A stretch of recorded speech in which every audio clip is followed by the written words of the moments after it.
Assalamualaikum warahmatullahi wabarakatuh. Kembali lagi di materi KPTS, kamera pencahayaan dan tata suara. Materi ini lanjutan dari materi kemarin. Hari ini kita akan membahas tentang dasar-dasar pencahayaan 2. Jadi kemarin kita sudah belajar tentang dasar-dasar pencahayaan 1. Masih ingat masih ada materi tentang available light, kemudian artificial light, kemudian cahaya pantul, cahaya bias, semacamnya itu. Nah, kita lanjut ke materi 2 di dasar-dasar pencahayaan. Ini masih materi untuk kelas 2. Kita mulai materinya. Yang pertama tentang arah cahaya. Berdasarkan arah sumber cahaya subjek foto, maka arah cahaya dapat dibedakan menjadi 4: front light, back light, side light, dan top light. Kita jelaskan satu-satu. Yang pertama, front light, cahaya yang berasal dari arah depan. Sumber cahaya yang paling umum adalah lampu flash dari kamera. Jadi ketika kalian motret menggunakan kamera dan kameranya mengeluarkan flash, itu merupakan contoh front light yang paling gampang. Misal kamu motret pakai HP-nya itu flashnya nyala, itu dinamakan dengan front light. Karakternya flat atau datar, sehingga biasanya tidak cocok untuk foto potret. Terkesan membosankan biasanya. Ini kelebihan dan kekurangannya. Yang pertama, kelebihannya memberikan informasi cahaya yang paling banyak pada kamera dengan menerangi seluruh subjek. Karena cahaya dari depan, dia cuman pokoknya asal kena semua. Jadi yang penting terang gitu. Lebih sedikit bayangan yang mengganggu perhitungan cahaya pada kamera. Jadi karena cahaya dari depan, tidak ada bayangan yang lain karena bayangannya akan hilang ketika disapu cahaya dari depan. Kemudian kekurangannya, yang satu cenderung memberikan kesan membosankan, tidak ada efek dimensi atau volume karena terlihat flat tadi ya. Kemudian cenderung flat karena tekstur dan detailnya sangat minim. Lagi-lagi ketika menggunakan cahaya dari depan, biasanya tidak akan terjadi bayangan yang signifikan yang biasanya dicari sama beberapa fotografer atau videografer untuk memberikan efek tekstur atau efek kedalamannya. Kemudian nomor 3, kekurangannya, penggunaan flash menghasilkan gambar subjek yang terlalu terang dan background yang terlalu gelap. Nah, ini mungkin contohnya, misal kalian motret menggunakan flash itu pasti backgroundnya sangat gelap. Bisa kalian praktekkan biasanya ketika motret pakai HP, flashnya nyala, backgroundnya pasti akan tidak sangat gelap, yang terang cuman atau yang normal cuman bagian muka aja. Oke, ini contoh dari front light, jadi cahaya depan, tidak ada bayangan ya di sini ya. Jadi biasanya dia flat seperti ini. Dan ini contoh penggunaan cahaya depan. Jadi misal ketika depannya itu terlalu gelap, kita pakai cahaya depan, dia sama-sama terang. Bisa membantu juga cahaya dari depan. Lanjut ke backlight atau sumber cahaya berasal dari belakang subjek. Biasanya memberikan efek rim light pada potret model. Apa itu efek rim light? Nah, ini ada contohnya. Biasanya ketika ada cahaya dari belakang, itu dia menimbulkan efek rim light. Rim light itu seperti menyala di bagian pinggir. Biasanya itu yang paling terlihat itu bagian rambut. Jadi di bagian pinggir rambut itu seperti terkesan menyala, itu dinamakan dengan efek rim light. Nah, seperti ini. Kelebihannya, menyederhanakan frame yang kompleks dengan memberikan penekanan pada subjek, contohnya siluet. Nah, jadi ketika kita menggunakan backlight juga ada yang bisa sampai hasilnya siluet. Siluet itu yang tampak gelap itu. Jadi lebih kompleks, jadi lebih sederhana ketika kita menggunakan bentuk-bentuk siluet. Menghasilkan efek halo pada potret fotografi, nanti ada contohnya saya jelaskan.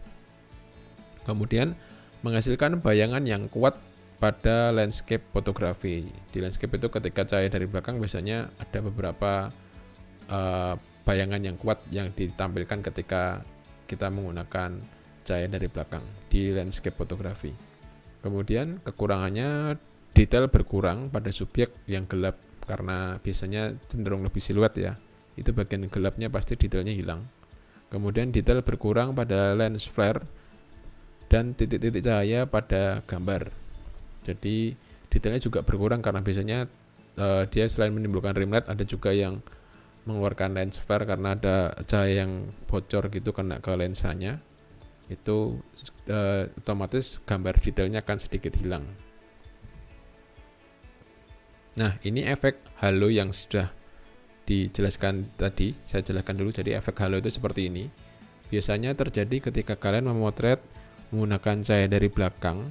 Ini objeknya kan pohon, cahaya dari belakang menggunakan cahaya matahari, dan biasanya menggunakan lensa sudut lebar. Itu akan terjadi halo seperti ini. Halo itu seperti lens flare tapi bentuknya bulat, menyerupai bentuk lensanya. Nah, ini dinamakan dengan efek halo tadi. Kemudian side light digunakan untuk memberikan penekanan pada tekstur, dimensi, bentuk, atau pola pada subjek. Cahaya yang berasal dari arah samping, karakternya membentuk bayangan pada objek sehingga cocok untuk foto potret dan still life fotografi. Nah, ini contohnya selain menggunakan backlight, dia menggunakan side light juga. Jadi tekstur yang dimaksud di sini kelihatan bayangan hidungnya, jadi lebih kelihatan. Untuk potret itu jauh lebih bagus ketika kita menggunakan side light. Kelebihan dan kekurangannya, kelebihannya dapat memisahkan subjek dari latar belakang, memberikan penekanan pada deep atau kedalaman, memberikan penekanan pada tekstur. Kekurangannya menghasilkan area yang terlalu terang dan terlalu gelap pada subjek, karena biasanya dari samping itu pasti ada efek gelap terangnya, yang gelap-gelap banget, yang terang-terang banget. Cuman di situ kelebihannya juga akan memperlihatkan teksturnya. Oke, contoh yang paling simpel seperti ini. Ketika gelas ini difoto menggunakan cahaya depan atau belakang, dia tidak terlihat bentuknya, tapi ketika cahaya digunakan dari samping kiri dan samping kanan, akan terlihat bentuknya seperti ini. Ini cahaya dari samping. Dari depan tidak ada cahaya, dari belakang juga tidak ada cahaya. Atau contoh yang seperti ini. Ini menjadi terlihat teksturnya ketika kita gunakan cahaya dari samping. Jadi terkesan dia ada volumenya, ada berat, ada bentuknya di sini. Atau contoh yang lain. Nah, ini juga cahaya dari samping. Jadi ini bukan cahaya dari depan ya, karena kita motretnya dari sini. Kemudian arah cahayanya walaupun mengenai depan subjek, tapi kan subjeknya menghadap ke samping. Jadi depan subjeknya adalah depan sini. Ini cahaya samping. Nah, ini pasti kan menimbulkan efek gelap terang. Nah, ini yang dinamakan dengan teksturnya. Nah, biasanya cocok untuk foto-foto model potret yang objek manusia itu kalau difoto dari samping, cahayanya pasti lebih keren daripada dari depan. Kemudian ada top light. Jenis arah cahaya yang paling aman digunakan. Cahaya berasal dari atas, sumber cahaya yang paling umum adalah matahari. Biasa kalau kalian motret siang-siang di lapangan gitu pakai cahaya matahari, itu namanya top light. Sifatnya memberikan efek pada bagian atas objek seperti rambut pada model. Nah, kayak gini. Biasanya rambutnya terkesan lebih menyala gitu. Hampir sama seperti rim LED, tapi kalau rim LED itu tadi kan biasanya nggak cuma di rambut tapi di bau-bau juga. Tapi kalau untuk top light dia fokusnya biasanya yang paling menyala di bagian rambutnya atas. Apalagi kalau tokoh-tokoh karakter Hollywood yang rambutnya pirang gitu, dia biasanya lebih kelihatan menyala. Kelebihan dan kekurangannya. Kelebihannya sebagian besar frame mendapatkan cahaya yang cukup. Cahaya yang cukup membuat wajah terlihat dengan baik, jadi rata ya. Tapi kekurangannya biasanya cahaya yang terlalu terang dapat membuat subjek agak menutup matanya karena mungkin merasa silau dengan cahaya dari atas.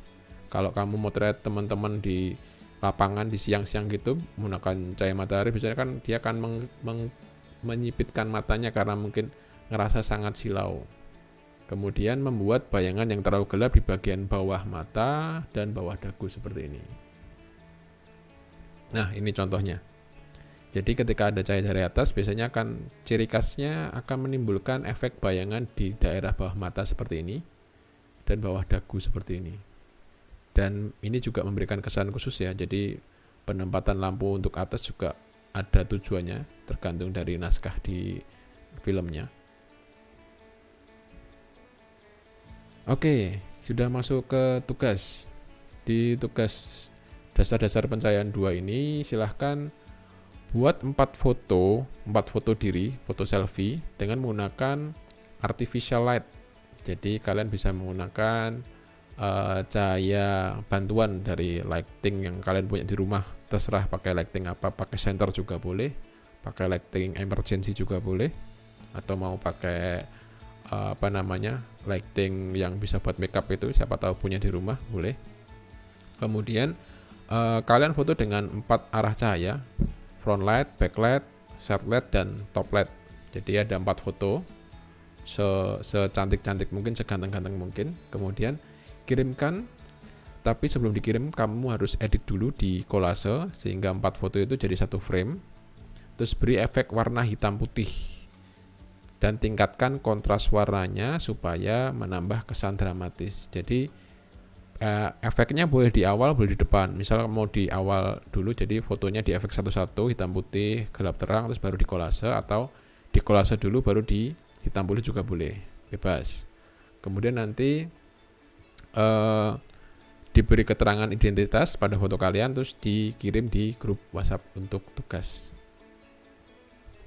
Oke, untuk tugasnya sudah. Oke, untuk materi kali ini cukup sekian. Sampai ketemu di materi berikutnya. Assalamualaikum warahmatullahi wabarakatuh. Sehat selalu.